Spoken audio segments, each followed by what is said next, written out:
Kaleshwaram project ఎందుకు పనికిరాదని అది గోదావరిలో కొట్టుకుపోయినట్లేనని గతంలో చెప్పిన ముఖ్యమంత్రి రేవంత్ రెడ్డి ఇప్పుడు మళ్లీ యూటర్న్ తీసుకున్నారని కేంద్ర మంత్రి బండి సంజయ్ విమర్శించారు. ఇవాళ కరీంనగర్లో ఆయన మీడియాతో మాట్లాడుతూ కాళేశ్వరంలో 1,00,000 కోట్ల అవినీతి జరిగిందని అప్పట్లో చెప్పి ఇప్పుడు సీబీఐకి కేవలం 9,000 కోట్ల స్కామ్ జరిగిందని అర్థం లేని లేఖ రాస్తారని కామెంట్ చేశారు. అసలు ఏ ఆధారాలను బట్టి సీబీఐ విచారణలు చేపట్టాలో ఆయనే స్పష్టత ఇవ్వాలన్నారు. ఎత్తిపోతలకు వాడిన ఒక్కో మోటార్ విలువ 300 కోట్లయితే 1,600 కోట్లు ఖర్చు చేసి వేరే దేశాల నుంచి పట్టుకొచ్చారని ఫైర్ అయ్యారు. కాళేశ్వరం అవినీతి మొత్తం బయటకు రావాలని ఆయన డిమాండ్ చేశారు. ఇప్పటి వరకు వివిధ కేసుల్లో కేసీఆర్ కుటుంబ సభ్యుల్లో ఒక్కరిపై ఆయన రాష్ట్ర ప్రభుత్వం చర్యలు తీసుకుందా అని బండి సంజయ్ ప్రశ్నించారు. మహిళా రిజర్వేషన్ బిల్లును అడ్డుకుని రాష్ట్రంలోని అతిథులకు సీఎం రేవంత్ రెడ్డిని తీవ్ర అన్యాయం చేశారని బండి సంజయ్ అన్నారు. డీలిమిటేషన్ బిల్లును అడ్డుకుని దక్షిణాదికి అన్యాయం చేసింది రేవంత్, స్టాలిన్ అని అన్నారు. కాంగ్రెస్ పార్టీలో సోనియా గాంధీ, ప్రియాంక గాంధీలకు పదవులు ఇస్తే సరిపోతుందా అని ప్రశ్నించారు. విపక్ష కుటుంబాల్లోని మహిళలు అభివృద్ధి చెందితే సరిపోతుందా అని సెటైర్ వేశారు. సీఎం, మాజీ సీఎంల భాష చూసి ప్రజలు నవ్వుకుంటున్నారని బండి సంజయ్ అన్నారు. కాళేశ్వరం ప్రాజెక్టు కేసీఆర్తో పాటు కాంగ్రెస్ కూడా ఏటీఎంలా మారిందని ఆరోపించారు. కాంగ్రెస్ పార్టీతో గతంలో బీఆర్ఎస్ కలిసి పోటీ చేసిందని, పొత్తు ఉంటే వారితో పెట్టుకుంటారు కానీ బీజేపీతో ఎందుకు పెట్టుకుంటుందని బండి సంజయ్ స్పష్టం చేశారు. మోడీ ప్రభుత్వం వస్తే రెండింటికి లింకు కలిపి ఇవాళ అడ్డుకునే ప్రయత్నం ఇలా కాంగ్రెస్ పార్టీ ప్రభుత్వం కాంగ్రెస్ పార్టీ చేసింది. ఇవాళ కాంగ్రెస్ పార్టీలో నాయకులు వ్యతిరేకిస్తున్నారు. అరే, కొత్త నియోజకవర్గాలు పెరిగితే, పార్లమెంట్ గానీ అసెంబ్లీ గానీ నియోజకవర్గాలు పెరిగితే చాలా మందికి పోటీ చేసే అవకాశాలు వస్తాయి.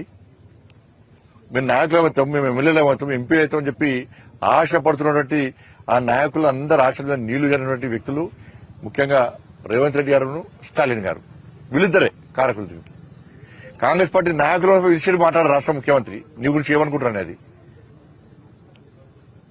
వల్ల నియోజకవర్గాలు ఇవాళ కరీంనగర్ పార్లమెంట్ నియోజకవర్గం 5 జిల్లాలకు వస్తుంది.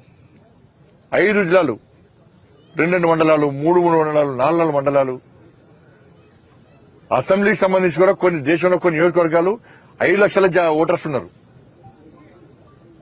కొన్ని ప్రాంతాలు 2 లక్షల ఓటర్లు, 3 లక్షల ఓటర్స్ ఉన్నారు.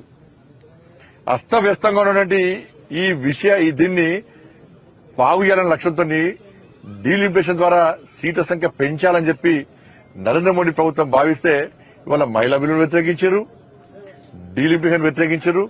ఇలా సంతోషం కొద్దీ సంబరాలు చేసుకుంటున్నారు. ఇవాళ కాంగ్రెస్ పార్టీ ఉన్నటువంటి కొత్త తరం నాయకులే ఇలా రేవంత్ రెడ్డిని చూసి ఇలా తిట్టుకునే పరిస్థితి వచ్చింది. వాళ్ళు కాబట్టి వీళ్ళిద్దరు కూడా ఇవాళ ద్రోహులుగా మిగిలిపోయారు. కాబట్టి దీన్ని తెలంగాణ సమాజం గుర్తించాలి. ఇవన్నీ పక్కబెట్టి ఈ ప్రజల దృష్టి మళ్లించడానికి ఇద్దరు తిట్టుకుంటారు. ఎవరెవరు? ఇటు రేవంత్ రెడ్డి గారు, ఇటు కేసీఆర్. నువ్వు కావాలంటే నేను చావని అంటున్నాడు.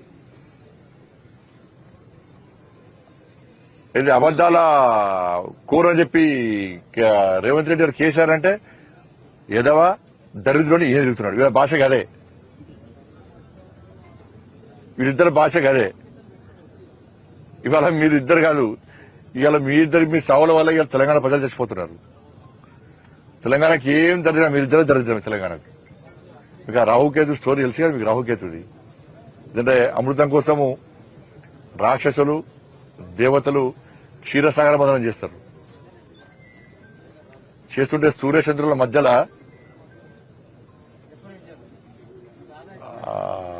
రాక్షసుడు వస్తాడు. రాక్షసుడు వచ్చి దేవత రూపంలో వచ్చి కూర్చుంటే ఈ విషయాన్ని గుర్తించినటువంటి సూర్యచంద్రులు ఏం చేస్తారు? విష్ణుమూర్తికి సమాచారం ఇస్తారు.